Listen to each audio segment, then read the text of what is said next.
rifle, firing off a few hundred rounds until it's cooked just the way he likes it. Crispy. Machine gun bacon. Trump used the Paris terror attacks to tout his pro-gun credentials, explaining the massacre like this. So, prior to Paris, which was a disaster, which, by the way, if some of the people in those places where it was slaughter, absolute slaughter, had guns, you wouldn't have had the carnage that you had in Paris. You wouldn't have had that carnage.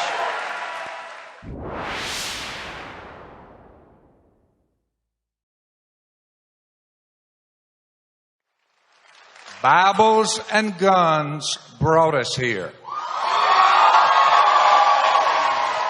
And in America today, it's an article of faith that strength comes from within. So every presidential candidate must be a man or woman of God. I brought my Bible. Faith is also a campaign prerequisite for Donald Trump.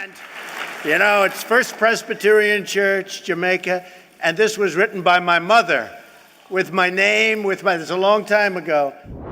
Investigative journalist and Trump biographer Wayne Barrett. In all of your research, over all those years, did you encounter a strong bent of Christianity in his life? It's a total fraud. It's a total fraud. Look. You're not questioning his faith.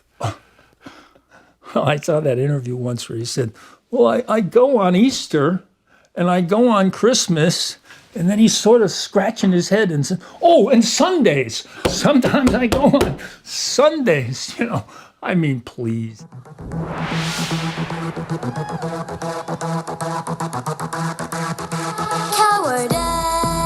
Whether you think he's a sincere Christian or not, evangelicals are increasingly among the millions of middle-class Americans flocking to the Donald. On your feet, stand up tall. Freedom's on our shoulders. USA! We won with highly educated. We won with poorly educated. I love the poorly educated. Despite him saying, I love poorly educated, which he said the other night, the reality is he's probably never had a conversation with anybody, of the class that he's giving speeches to now in his life before this year. I mean, he hangs around with models and sports stars and politicians and other billionaires. That's his crew. They say, I have the most loyal people. Did you ever see that? I could stand in the middle of Fifth Avenue and shoot somebody and I wouldn't lose any voters, okay? It's like incredible. It's really cool. Indeed, Trump's appeal has expanded far beyond his original base of angry white males who may feel left behind by U.S. elites.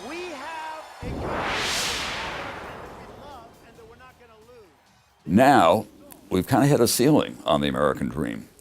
Those people have been out there unhappy, with good reason, about how America's been governing itself. We have a Congress that is the worst I've ever seen, Democrat and Republican. They can't be seen saying hello to each other on either side.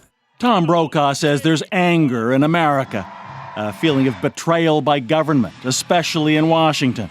And Donald Trump has drilled deep down into it.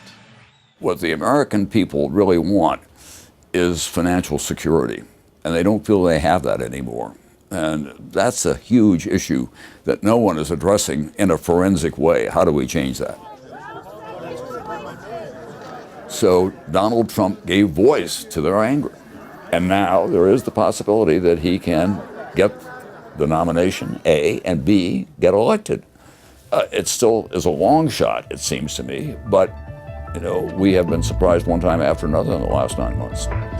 When we come back, what frightens even Republicans. Do you want to give an entertainer and a showman with poor impulse control, a vengeful streak, and a vicious temper control of 7,700 nuclear weapons?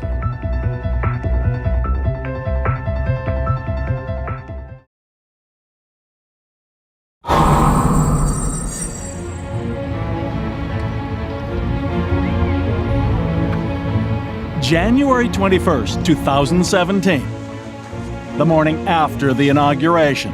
the first full day of the presidency of Donald J. Trump. In the Oval Office, the 45th President of the United States gets to work. But what's on the to-do list of a man presumably elected because the American public is so furious at everyone else? Legendary broadcaster Tom Brokaw has seen presidents come and go.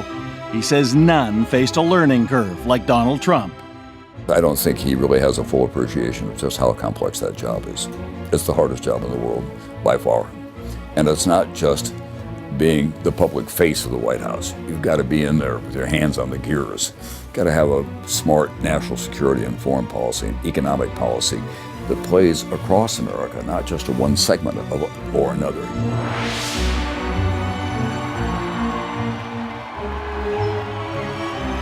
That degree of difficulty would be compounded by the expectations of Trump's base, who put him in the White House.